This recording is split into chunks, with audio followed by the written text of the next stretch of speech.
Este no es el único tema que nos ocupa en este viernes. Salimos ahora de España, salimos de Europa y nos sumergimos en el conflicto en el Líbano. La guerra en Gaza se extiende al Líbano y amenaza con escalar aún más con la intervención de Irán. El País. Israel combate con Hezbollah en el sur del Líbano mientras promete una respuesta a Irán. BBC. Teherán lanza un ataque con misiles contra Israel. El Economista. Borrell alerta sobre una guerra total en el Líbano y exige que no se ataquen instalaciones nucleares. Europa Press. Israel ejecuta nuevos bombardeos contra la capital del Líbano, Beirut. ABC. Aterriza en Madrid el primer avión del Ejército del Aire con 204 personas evacuadas del Líbano. El Mundo. España evacuará unos 500 españoles del Líbano. ¿Qué efectos puede tener sobre el mundo esta guerra? ¿Quién puede pararla? ¿Es una pieza más del tablero mundial en la que las grandes potencias se enfrentan? Lo analizamos con nuestros invitados. ¿Qué papel y quién puede parar esta guerra? Es una de las grandes preguntas que nos hacemos todos. Señor Jimeno, empezamos por usted.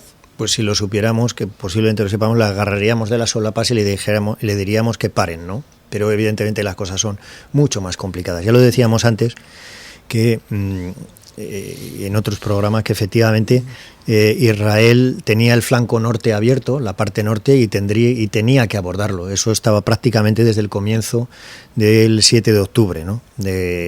La zona de norte de Israel pues está permanentemente bombardeada por cohetes de Hezbollah y Israel tenía esa situación, la tenía que resolver, porque incluso ayer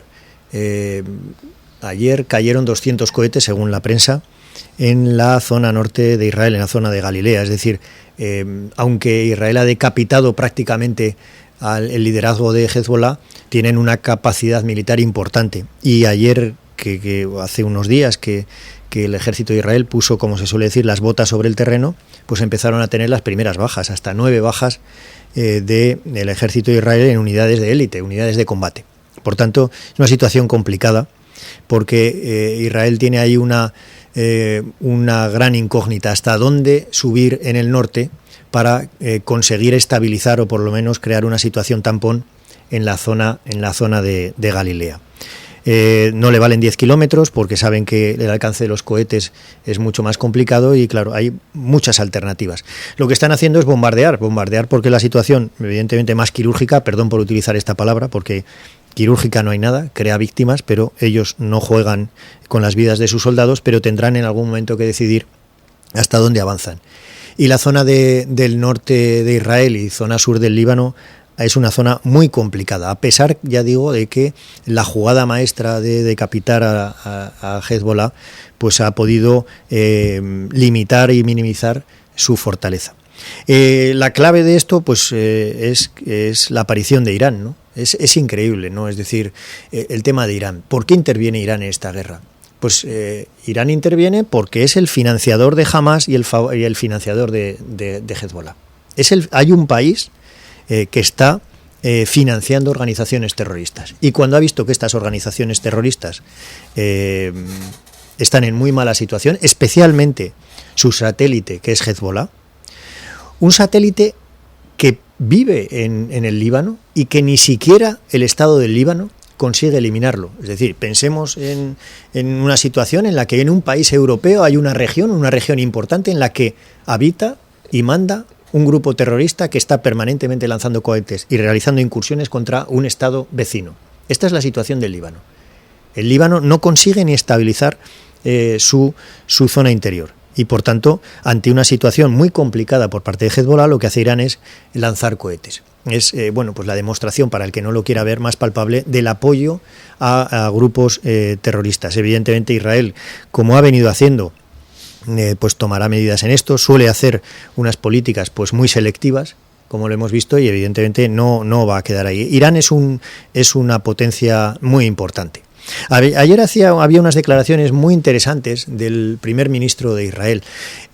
la relación con Irán es una relación absolutamente diferente a la que puede tener Israel con los palestinos. Pues por razones históricas, los palestinos, desde la fundación del Estado de Israel, siempre han estado guerreando. Es decir, en el 48, cuando se creó el Estado de Israel y el Estado de Palestina, pues desde esas mismas horas y minutos anteriores estaban dándose tiros. Pero con con Irán, antigua Persia, es una relación muy ambigua, porque, bueno, siempre el pueblo de Israel históricamente ha considerado a los persas como un vecino diferente. Ellos recuerdan, pues evidentemente en la historia de Israel, el papel que tuvo Ciro, y muchas veces lo sacan. Evidentemente esto es política y hay mucha palabrería, pero es una relación diferente con el pueblo persa. No es una relación exactamente igual. Lo que pasa es que el pueblo de Irán no es el pueblo persa. El pueblo de Irán es un pueblo maravilloso, con una teocracia maligna, que impide pues cualquier atisbo de democracia, que tiene subyugada a las mujeres y que evidentemente financia grupos terroristas. Eso lo ha metido en la palestra sigilosamente el primer ministro, hablando del pueblo persa, del pueblo de Irán, etcétera. Pero yo creo que evidentemente no va a tener mucho recorrido, porque Irán es un régimen muy controlado por los ayatolás, muy controlado por esa teocracia, y esos mensajes se diluyen, no llegan al pueblo iraní. Si lo que está intentando es mover fichas dentro del pueblo iraní, eso no lo ha conseguido ni Estados Unidos ni cualquier actor. Por tanto, es una situación complicada, porque Irán entra a la palestra. Veremos cómo se juega esa partida, porque Irán efectivamente es un país muy grande, con gran potencia militar y con otro tipo de recursos, pero veremos cómo se desarrolla. En cualquier caso, la situación se está empeorando. Señor Bernat. Sí, yo creo que hay tres planos de análisis. La pregunta que habéis hecho vosotros es quién puede parar esta guerra, ¿no? Yo querría hacer una mención al primer plano, que es el humanitario, y que seguramente, si esto acaba y según cómo vaya también, en fin, la situación internacional, terminarán los tribunales por tomar algún tipo de medidas, porque claro, tanta muerte es terrible. Hay un segundo plano, que es el plano militar. Allí se ha extendido José Ángel, y yo solamente hay poco que añadir, únicamente, aunque esto yo creo que, pero en fin, en el plano militar, hasta donde yo he podido averiguar, la sensación que teníamos hace día y medio de que los cohetes, los misiles lanzados desde Irán hacia Jerusalén y hacia, Jerusalén, Tel Aviv, esos, pues que eran una cantidad relativa y que fueron más o menos neutralizados por la capacidad militar que tenía Israel, aunque también le han apoyado desde otros lugares, Estados Unidos, Francia, etcétera, ¿no? Pero esta mañana he escuchado y he leído que la intensidad del bombardeo iraní ha sido bastante superior a lo que en un principio se había creído, y que ha supuesto un shock para los ciudadanos. Yo esto, en fin, esperemos que se pare. Pero yo quiero ir al tercero de los planos, que coincide un poquito con la pregunta que tú haces. Hay una cuestión, José Ángel, que has pasado por encima o no la has planteado, que tiene que ver también con la relación de fuerzas en Oriente Medio. Y es que países como Arabia Saudí y algunos otros, pues la verdad es que habían iniciado un proceso de acercamiento a través de Estados Unidos, de algunos países europeos, entre ellos España.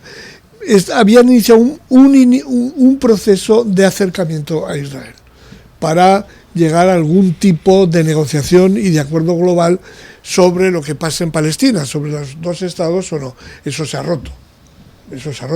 Hay sectores de opinión, y más que de opinión, que plantean, por ejemplo, este hecho, que Netanyahu tenía conocimiento del acto terrorista que inició Hamas hace unos meses. Pero bueno, la cuestión diplomática. ¿Quién lo para?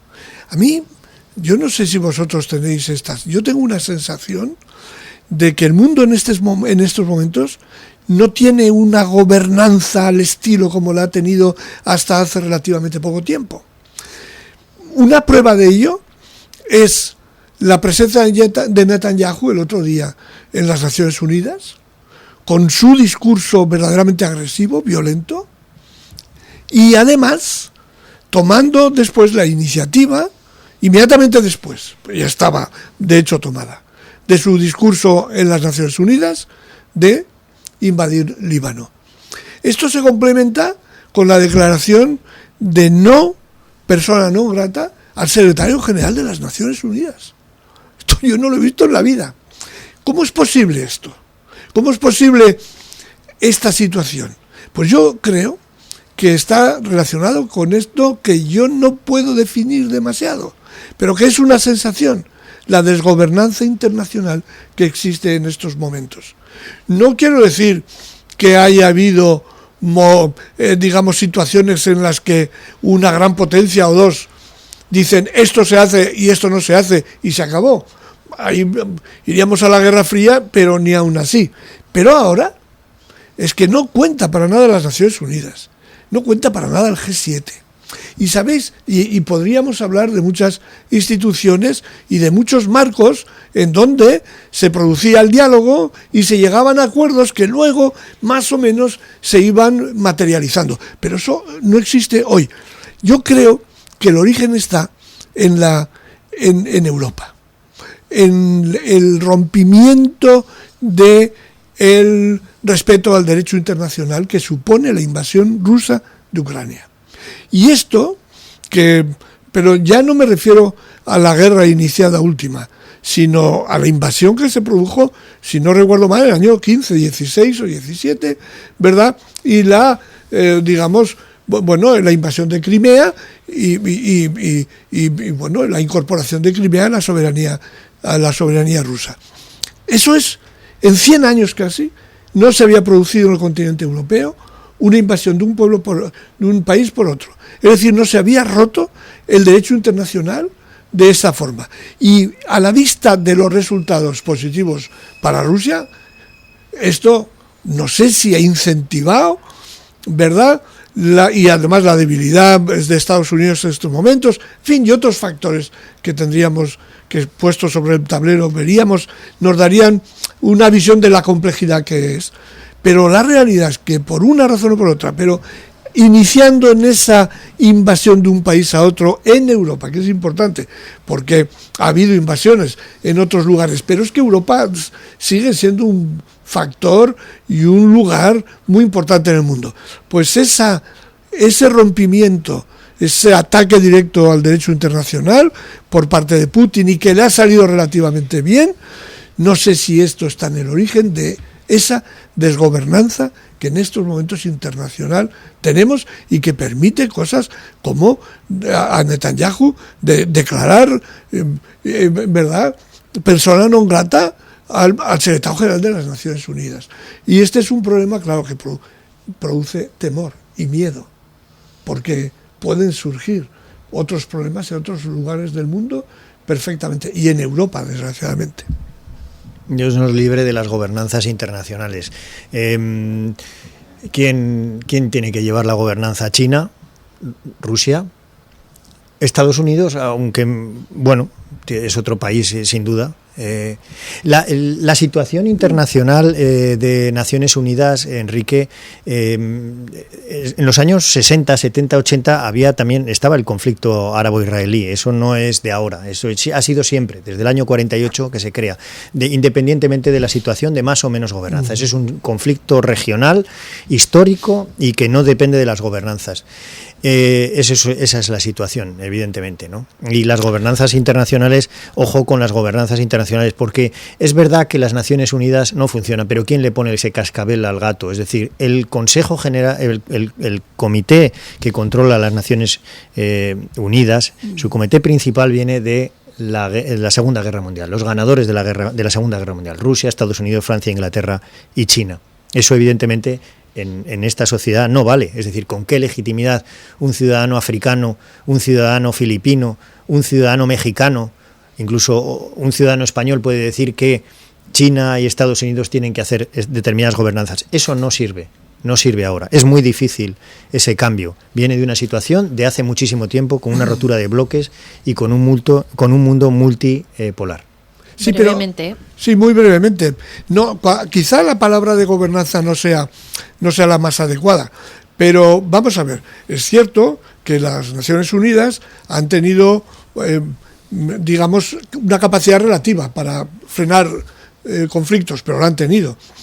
Pero no se trata de eso, se trata de que más allá de la capacidad institucional, lo que existía era la capacidad de diálogo, de conversación en marcos como las Naciones Unidas, pero el G7, por ejemplo, del G7 ha sido expulsado en este momento Rusia. Esto es un dato para mí muy elocuente de lo que estoy diciendo. Quizá no podamos hablar de gobernanza, ojalá. Yo aspiro, como decía antes, has citado a Kant, me parece al Manuel Kant, la paz perpetua, ojalá lleguemos a tener una estructura de gobernanza en el mundo, sin ninguna duda. Pero yo tengo esa inquietud. Hay algo en el mundo ahora que está funcionando mal y es esa incapacidad de entendimiento. Pues tenemos que dejarlo aquí, pero es verdad que todos esperamos que se pueda volver a dar ese escenario para el diálogo y para el fin de los conflictos. Enrique Bernat, muchas gracias por habernos acompañado hoy. José Ángel Jimeno, muchas gracias por estar hoy con nosotros.